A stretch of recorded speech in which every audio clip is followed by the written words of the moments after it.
जो 1984 च सिख कतलेआम होया, ये मुल्क की जमहूरीयत, साड़ी जी डेमोक्रेसी है, लोकतंत्र आ, वो वास्ते एक काला धब्बा वा, एक ब्लैक मार्क है। उस वेले की सरकार ने सब कुछ होने दिता, वो एक एस्पैक्ट है। उस तो बाद उत्ते पुख्ता कार्रवाई नहीं हुई है, दूजा एस्पैक्ट है। ये बहुत सारिया गल्लां अज भी 40 साल बाद भी शायद पूरियां बाहर नहीं आ सकियां। मेरा ख्याल है ये जिहड़ियां इनकुआरियां हुई वा उन्होंने शायद उदों आर्मी की जी डॉक्यूमेंटेशन है, जो आर्मी की आपस के कम्यूनीकेशन आ, उन्होंने तक शायद वो पहुँच नहीं कर सके। शायद वो सरकार ने उन्होंने आर्मी दी कम्यूनीकेशनस जनतक नहीं करन दित्तियां या नहीं कीतियां। मैं इस करके कह रहा वहाँ क्योंकि आर्मी डिप्लॉयमेंट भी लेट हुई। पहलों तो वो किन्ने डिप्लॉयमेंट नहीं होने दित्ती, यदी जिम्मेवारी मेरे ख्याल सही मायने अज तक किसी ने ये किसी ने टिप्पणी नहीं की कि आर्मी अपने आप उदों डिप्लॉय हो सकती सी, क्योंकि लॉ एंड ऑर्डर सिस्टम बिल्कुल कोलैप्स हो चुका सी। ये भी एक एस्पैक्ट है। मैं इस करके कह रहा वहाँ, मैनूं याद है ये जो 1984 दी घटनावां तो बाद शायद 1985 87 88 जनरल सुंदर जी ਜਿਹੜੇ ਉਦੋਂ ਵੈਸਟਰਨ ਆਰਮੀ ਕਮਾਂਡਰ ਸਨ, ਬਾਅਦ ਚ ਆਰਮੀ ਚੀਫ ਬਣੇ, ਮੇਰੀ ਉਹਨਾਂ ਨਾਲ ਇੱਕ ਵਾਰੀ ਗੱਲਬਾਤ ਹੋ ਰਹੀ ਸੀ। ਸੋ ਉਹਨਾਂ ਨੇ ਮੈਨੂੰ ਦੱਸਿਆ ਕਿ ਜਿਸ ਦਿਨ ਇਹ ਸਿੱਖ ਕਤਲੇਆਮ ਸ਼ੁਰੂ ਹੋਇਆ ਵਾ ਉਹ ਪੂਨੇ ਦੇ ਵਿੱਚ ਸੀ। ਵੈਸੇ ਤਾਂ ਵੈਸਟਰਨ ਆਰਮੀ ਕਮਾਂਡਰ ਸੀ, ਲੇਕਿਨ ਪੂਨੇ 'ਚ ਕਿਸੇ ਕਾਨਫਰੰਸ ਵਾਸਤੇ ਗਏ ਹੋਏ ਸੀ। ਔਰ ਉਹਨਾਂ ਨੂੰ ਜਦੋਂ ਪਤਾ ਲੱਗਾ ਕਿ ਇਸ ਤਰ੍ਹਾਂ ਇੰਦਰਾ ਗਾਂਧੀ ਦੀ ਹੱਤਿਆ ਹੋ ਗਈ ਹੈ ਔਰ ਦਿੱਲੀ ਦੇ ਵਿੱਚ ਹਿੰਸਾ ਸ਼ੁਰੂ ਹੋ ਗਈ ਹੈ, ਤੇ ਇਮੀਡੀਏਟਲੀ ਉਹਨਾਂ ਨੇ ਚਾਹਿਆ ਕਿ ਮੈਂ ਵਾਪਸ ਆਵਾਂ। ਸੋ ਉਹਨਾਂ ਨੇ ਵਾਪਸ ਆਉਣ ਲਈ ਜਹਾਜ਼ ਮੰਗਿਆ। ਇੱਕ ਦਿਨ ਉਹਨਾਂ ਨੂੰ ਜਹਾਜ਼ ਨਹੀਂ ਦਿੱਤਾ ਗਿਆ, ਇਹ ਕਹਿ ਕੇ ਕਿ ਜਹਾਜ਼ ਜਿਹੜੇ ਨੇ ਉਹਨਾਂ ਦੀ ਲੋੜ ਆ ਦਿੱਲੀ ਦੇ ਵਿੱਚ, क्योंकि VIP मूवमेंट होनी है, VIPs ने आना वा इंदिरा गांधी की क्रिमेशन वास्ते। सो अगले दिन जो पहुंचे तो उन्होंने इमीजिएटली डिप्लॉयमेंट, उदों आर्मी डिप्लॉय हो चुकी सी, हाली हुई सी, उन्होंने रीडिप्लॉय करने की कोशिश की भी जिस तरह होनी चाहिए है, लेकिन उन्होंने कह दिता गया कि जो आर्मी की डिप्लॉयमेंट है ये आर्मी चीफ और एरिया कमांडर खुद ये निगरानी करेंगे। तुसीं चंडीगढ़ जाओ, चंडी मंदिर जाओ जिथे वैसटर्न कमांड हैडकुआटर से, और चंडीगढ़ पंजाब ਨੂੰ ਸੰਭਾਲਣ ਦੀ ਕੋਸ਼ਿਸ਼ ਕਰੋ। ਉਹ ਇਮੀਡੀਏਟਲੀ ਚੰਡੀਗੜ੍ਹ ਆ ਗਏ। ਚੰਡੀਗੜ੍ਹ ਦੇ ਵਿੱਚ ਜਾਂ ਪੰਜਾਬ ਦੇ ਵਿੱਚ ਤਾਂ ਕੁਝ ਹੈ ਹੀ ਨਹੀਂ ਸੀ, ਟੈਨਸ਼ਨ ਜ਼ਰੂਰ ਸੀ, ਲੇਕਿਨ ਇੱਥੇ ਕੋਈ ਹਿੰਸਾ ਦੀ ਕਾਰਵਾਈ ਨਹੀਂ ਹੋਈ। ਸੋ ਇੱਕ ਤਰੀਕੇ ਨਾਲ ਜਨਰਲ ਸੁੰਦਰ ਜੀ ਨੂੰ ਦਿੱਲੀ ਨੂੰ ਹੈਂਡਲ ਨਹੀਂ ਕਰਨ ਦਿੱਤਾ ਗਿਆ। ਇਹ ਵੀ ਇੱਕ ਬਹੁਤ ਅਫਸੋਸ ਦੀ ਗੱਲ ਆ। ਜਨਰਲ ਸੁੰਦਰ ਜੀ ਦੇ ਖਿਲਾਫ ਕਈ ਹੋਰ ਦੋਸ਼ ਹੋ ਸਕਦੇ ਆ, ਲੇਕਿਨ ਸ਼ਾਇਦ ਉਹ ਕਮਿਊਨਲ ਨਹੀਂ ਸਨ, ਔਰ ਸ਼ਾਇਦ ਉਹ ਜੇ ਦਿੱਲੀ ਦੇ ਵਿੱਚ ਰਹਿੰਦੇ ਤੇ ਮੇਰੇ ਖਿਆਲ ਕੁਝ ਹੱਦ ਤੱਕ ਉੱਥੇ ਸਿਚੁਏਸ਼ਨ ਕੰਟਰੋਲ ਹੋ ਸਕਦੀ ਸੀ।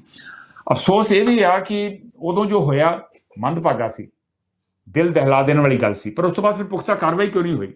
और पुख्ता कार्रवाई उदों भी नहीं हुई जो एक साडे सिख भाईचारे का एक माइनॉरिटी कम्यूनिटी का प्राइम मिनिस्टर सी डॉक्टर मनमोहन सिंह, उन्होंने कोई नहीं क्यों जवाबदेही नहीं कोई बनाता भी तुसीं की कीता। उस वेले ते राष्ट्रपति ने की पुख्ता कदम चुके? राष्ट्रपति जिहड़ा वा वो कमांडर इन चीफ भी हुंदा वा, आर्मी का कमांडर इन चीफ भी हुंदा, तिन्नां सर्विसिज का, उन्हें की पुख्ता कदम चुके। उस तो बाद फिर देखो तमाशा की होंदा रहा, 10 या 11 कमिशनस ऑफ इंक्वायरी या कमिटीज बैठियां। सब तो पहला मरवा कमिशन, आई वॉश, कुछ नहीं किया उन्होंने। उस तो बाद Mishra commission, Kapoor Mittal commission, Jain Banerjee commission, Potti Rosha commission, Jain Agarwal commission, Ahuja commission, Dhillon commission, Narula commission, और फिर जस्टिस नानावती कमिशन ने जरूर कुछ इंसाफ देने की कोशिश की। 2005 उन्होंने रिपोर्ट आई है, तुम अंदाजा ला लो कि उन्होंने तक कितना कुछ हो चुका सी, किन्ने साल बाद एविडेंस खत्म हो गया होना, पर फिर भी उस रिपोर्ट के उपर भी हौली हौली कार्रवाई शुरू हुई। बीजेपी जरूर जो 2014 आई है, उन्होंने फिर SIT का गठन किया, कुछ केसिस दोबारा खोले, लेकिन अज भी जो पुख्ता इंसाफ मिलना चाहिए वो नहीं मिलया। बहुत कुछ लिखा जा चुका वा, मैं भी थोड़ा बहुत योगदान पाया, हालांकि मैं दिल्ली जो ये सब कुछ होया मैं उत्थे नहीं सी, लेकिन उस तो बाद असीं एक आई विटनेस अकाउंट साडी संस्था फ्री मीडिया इनीशिएटिव वालों एक आई विटनेस अकाउंट जिहड़ा वा वो असीं पेश करने की होती। एक नासूर यूट्यूब और फेसबुक के उपर तुसीं उहनूं देख सकते जे। उस तो बाद भी या उस तो पहलों हरविंदर फूलका ते मनोज मित्ता मेरे जर्नलिज्म के साथी ने, उन्होंने बहुत अच्छी किताब है when a tree shook Delhi, eye opener है, जरूर पढ़न वाली है। हुणे सनम वजीर मेरे अजीज ने उन्होंने course of Delhi, course of 1984 एक किताब लिखी है, वो भी पढ़ने वाली किताब है। बहुत कुछ बाहर आ चुका वा, लेकिन इंसाफ नहीं मिला। मेरा ख्याल है कि जिन्ने चਿਰ तक इंसाफ नहीं मिलता, जिन्ने चਿਰ तक लोगों को इंसाफ नहीं मिलता, उन्ने चਿਰ तक इस मसले की समाप्ति नहीं होगी और ये मसला रड़कदा रहूगा, इट विल कंटिन्यू टू रैंकल। और सरकारां नूं चाहिदा वा कि इनू एक क्लोजर समाप्ति देने की कोशिश करन, नहीं तो ये ਹੁੰਦਾ ਕੀ ਆ ਫਿਰ ਜੇ ਤੁਸੀਂ ਇਨਸਾਫ ਨਹੀਂ ਦਿੰਦੇ ਤੇ ਲੋਕੀ ਫਿਰ ਇਨਸਾਫ ਆਪਣੇ ਹੱਥ 'ਚ ਲੈ ਲੈਂਦੇ ਆ।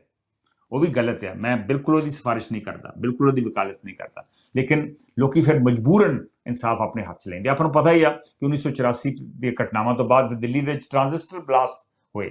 ਉਹ ਕਿਉਂ ਹੋਏ? ਕਿਉਂਕਿ ਜਿਹੜੇ ਪੀੜਤ ਲੋਕ ਸਨ ਉਹਨਾਂ ਨੂੰ ਲੱਗਾ ਕਿ ਇਨਸਾਫ ਤੇ ਮਿਲ ਨਹੀਂ ਰਿਹਾ, ਜਿਹੜੇ ਗੁਨਾਹਗਾਰ ਨੇ ਉਹਨਾਂ ਨੂੰ ਬਚਾਇਆ ਜਾ ਰਿਹਾ, ਸੋ ਉਹਨਾਂ ਨੇ ਆਪ ਫਿਰ ਆਪਣੇ ਤਰੀਕੇ ਦਾ ਇਨਸਾਫ ਦੇਣ ਦੀ ਕੋਸ਼ਿਸ਼ ਕੀਤੀ। ਉਹਦਾ ਵੀ ਨੁਕਸਾਨ ਹੋਇਆ, ਬਹੁਤ ਸਾਰੇ ਬੇਗੁਨਾਹ ਮਾਰੇ ਗਏ।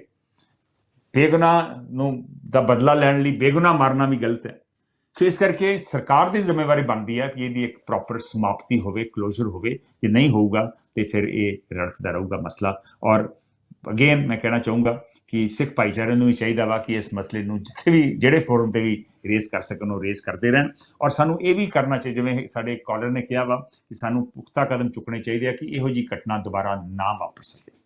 ਸਰਕਾਰਾਂ ਨੂੰ ਵੀ ਚਾਹੀਦਾ ਔਰ ਮਾਈਨੋਰਿਟੀ ਕਮਿਊਨਿਟੀ ਨੂੰ ਆਪਣਾ ਬਚਾਅ ਕਰਨ ਵਾਸਤੇ ਆਪ ਵੀ ਕੋਸ਼ਿਸ਼ਾਂ ਕਰਨੀਆਂ ਚਾਹੀਦੀਆਂ ਵਾ।